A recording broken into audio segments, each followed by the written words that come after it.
Hey guys, welcome back to the channel. In today's video, we're checking out WonderHero. Now, this is due for release. Probably by the time I upload this, it'll be about a day away. I'll leave a link to the website so you can check it out yourself. The global launch is in 30 hours. This is the beta that I do have here at the moment. Now, this beta, you can see it's got like the tokens up here, but they're like fake tokens. Like this beta doesn't have like a running economy or anything like that. It's all just fake. So keep that in mind. The actual game is about a day away. So, you know, if you're interested, jump in. It is getting quite hefty on prices to get into it. I've spent, you can play with one hero. They need to have a weapon as well. I've bought 3 heroes with weapons and it cost me about $320 or so. So once again, these things always seem inflated prices at the start and then they normally tank later on. Not saying it will, no financial advice, but don't put money in that you're not willing to lose is the moral of the story. I like putting a bit into these games to experiment because once I've put money into it, I'm more interested in testing it and then I can find out more about the space in general. But they do have a very developed scholarship program, which they did actually do a video with the where is it, this one here. So I'll leave a link to all this stuff, but the CEO did like a guide on how to set up the yield system and all that sort of stuff. So they're going to have a pretty in-depth one, so hopefully it's not too bad to go ahead and get yourself a scholarship if you are interested in playing. But let's jump into the game, take a look at it. So what is the game? It is a grid-based, turn-based RPG basically. I'm going to go into an early stage so I don't get stomped and I can show you guys what's happening here for combat. So as you can see, we can take up to 4 characters into combat. We're going to hit battle here and jump in and have a look. Now you can put it on auto combat. The AI is pretty bad in auto, so once you start pushing, it's going to get harder, but I'm just going to make sure I take the auto off here. So as you can see there, you got the grid based, you got characters, they can move, all that sort of stuff. Now, your characters have different abilities. They have a weapon ability and then they have their character abilities. So if you get the skin of the character, that determines their ultimate and also their passive. All the skins have the same ultimate and passive. It's like a character specific ultimate ability and passive. You can see the ultimates have turn cooldowns, as you can see down the bottom here, where after 7 turns, I will get access to this ultimate. The weapon ability is what happens at your end of your turn when you hit action. So what you're basically going to want to do is you're going to want to put your characters where you want them to be for attacking. As you can see here, you can see the red squares here. If I put her there, you can see now I'm hitting 2 of the enemies. And you can see the red squares are the targeting box for this weapon ability. So I'm going to put her there so I can hit them. Her, as you can see, she's got a blue one and she's targeting an ally. This bow actually gives her the ability to shield an ally. You can get different bows on her that will do damage to enemies. So you can get different stuff like that. This character here has like a nice passive which gives him increased movement range until we get attacked or until we attack. So like that's why I can move so far at the start. Next turn I won't have this much movement range. But you can see that attack board and we can hit those 2 there. The other thing with hers is you can see that we got the red behind us as well. If you've got enemies back here, she will shoot both ways and do damage in both directions. Now for other abilities like this chick, where we've got like the ability that only goes one direction, you can actually rotate her to change the direction. However, you can't make her face up. So we're going to move her so she's in range so she can put some shields on. And then once that's done, we're going to hit action. And this is where our weapon attacks actually happen.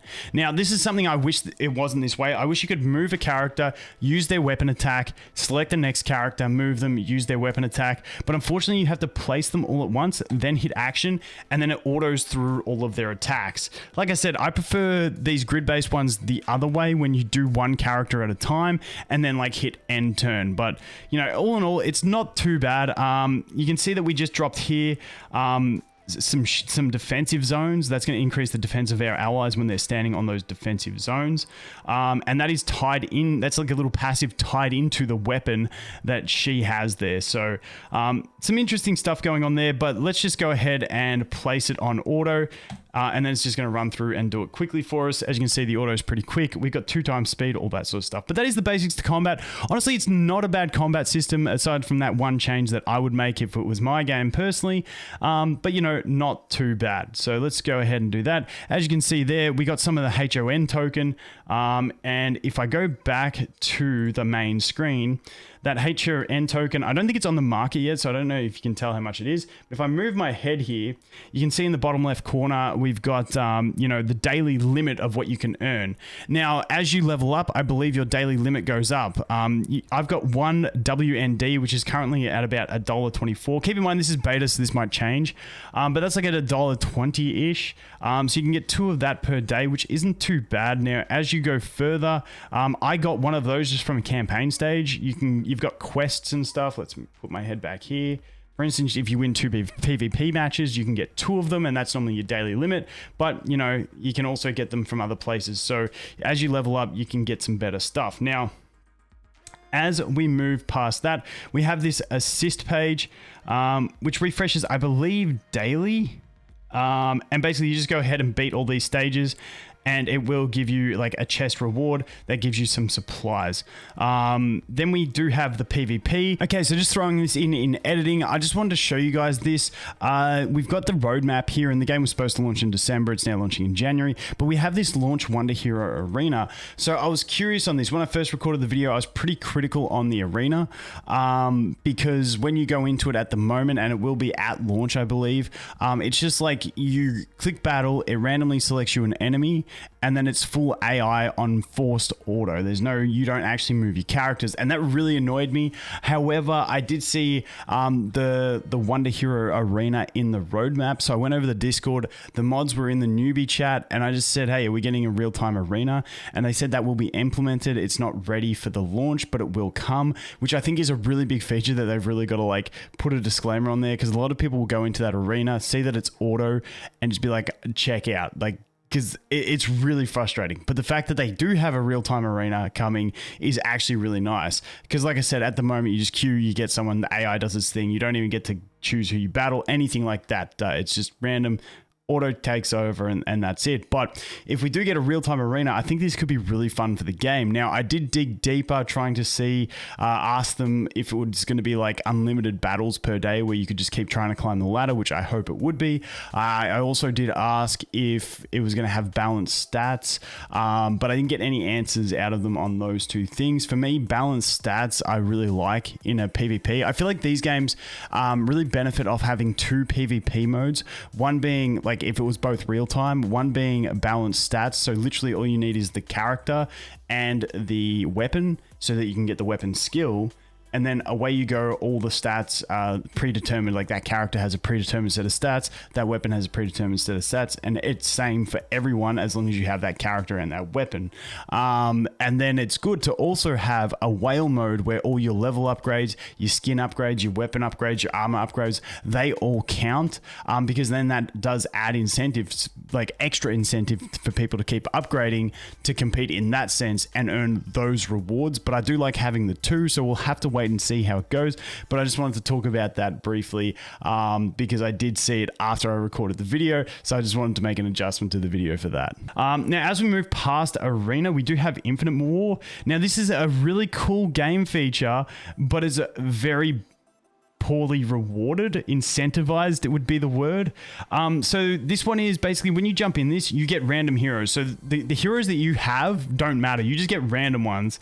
And as you can see, I've already picked up 3. I'm on round 2. If we go in here and battle, I'll let them do their thing, and then we'll check what we get after this. So I'm just going to put this on auto quickly, let it go.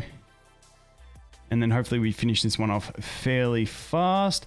And then I can show you like what this is. So you get random heroes. Every run you do is different. And then once you've got a team of 4 heroes, it'll only give you buffs, and you can get like different weapons for your heroes, different ultimate abilities, different passive abilities, some buffs, some unique buffs where it's like you've got to have these 2 characters in the team, and then those 2 get this benefit.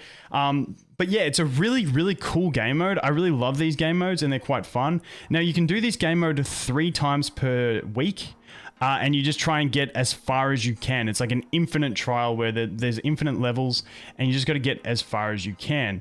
And as you can see here, we'll just jump out here. I think this will give me my 4th character in this run. Yep, so I can select my character that I do want. Who are you again? I don't think I've ever used her. Let's take her because she's new. Confirm. Okay. Still getting used to all the characters. But then you can see here we get some different buffs and stuff like that. So you can select the buffs, confirm, and then you can go on and you keep battling. Now the problem for me is in this is that if we jump into it, you can see that right now I'm on like stage 3, which takes me like 3 minutes to get to. Like I've cleared 2 really easy battles. And if you look at the rewards for this one, you can't see it, but the reward is 1 chest. Now, the first time I played this, I grinded my way to level 12 of it, and it gave me a chest plus 2 experience potions. And the experience potions are like, you get hundreds of them in a campaign. And that took me like an hour and a half to get there. The next one, I failed on purpose on the second stage just to see, and I still got the chest, so the valuable thing. So Infinite War is horribly incentivized, and I hope they balance that. I don't know if they will, but yeah, you got to lower the early rewards for Infinite War or buff the later rewards is the way I view it, because like it's a fun game mode, but I'm not going to play it and have fun in it if the reward incentivization is that bad, is the basic gist. So let's just have a quick look here at heroes. Like I said, when you got the heroes, you can see these ones are all read out. If you do have a skin for the hero, they will go like normal so that you can see them. And then you've got to equip the skin and equip a weapon to go ahead and play with them. Gear doesn't matter. You don't have to have it equipped. At least at this stage, you don't. You just need the skin and the weapon. They're the 2 important things. So that's the basic gameplay. Like I said, a few issues in it, but all around, not too bad. Fairly enjoyable. I do enjoy some strategy type gameplay, so it's not too bad. So what I'm going to bounce to here is, obviously this is their web page. This is something that I wanted to note. If we go over here and we go to earn, you can see that I've got, if I go stake, unstake, I've got 3 heroes and 3 weapons all staking, and I only put them on stake probably about 8 hours ago, and I've generated 0.08 WND. It's not much, but it is staking. But the thing I wanted to note about the staking is they do also have, you know, like your liquidity pool and stuff like that. But 90% of the revenue from NFT box sales and marketplace revenue, 95% of all the revenue they make there is going to go to the staking. So I do like the revenue distribution side of this model. I think that is a really good system. So yeah, not too bad in that sense. Moving on from that, the marketplace. The marketplace is a bit bugged at the moment, where if you're trying to buy a character, we go to lowest price.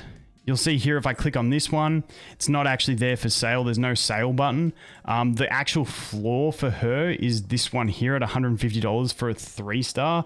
And you can see buy now there. So that's like, the marketplace is a bit bugged where it shows things that are wrong. So some people might sell it super cheap, and I have seen a few of them go like that. But the other thing is, when we look at the character stats, even if you have the exact same skin, for instance, this one up here and this one down here, they can have different stats. So this one has 680 HP and 15% basic attack resist.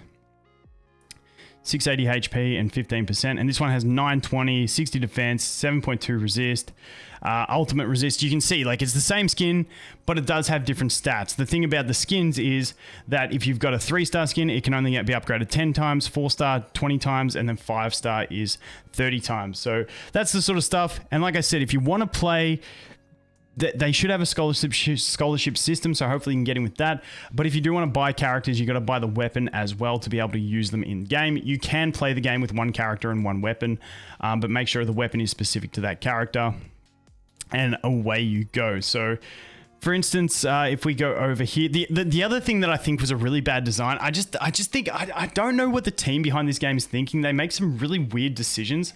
Like this one, they did a box sale, but they had 200 boxes for each character. Now inside these boxes, you can see the drop rates.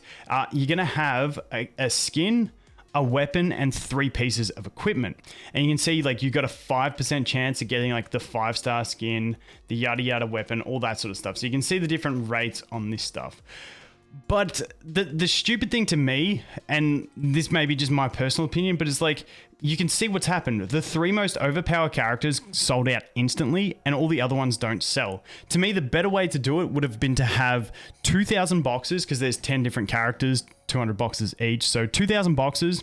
And when you buy it, like when you buy it and open it, it's going to have whatever skin you get that character's weapon as well, so you can actually use them, but have it randomized so you don't know, because you end up with this situation where it's like, okay, the main 3 sold out instantly because people can instantly get their value because they're overpowered, and then all the shit ones don't sell. It just seems like, I'm like, why would you create that model? And for instance, this chick, when we were looking at like a 3-star of her, the floor price of the 3-star is $150. The floor price of the weapon is about $20, I believe. So like, and then you got a couple pieces of gear. So like, it's almost like you're guaranteed to get your money back with her. Whereas if you do something like this one, you're going to have to get like the godly roll to even get your money back. So it's just a bit weird to me.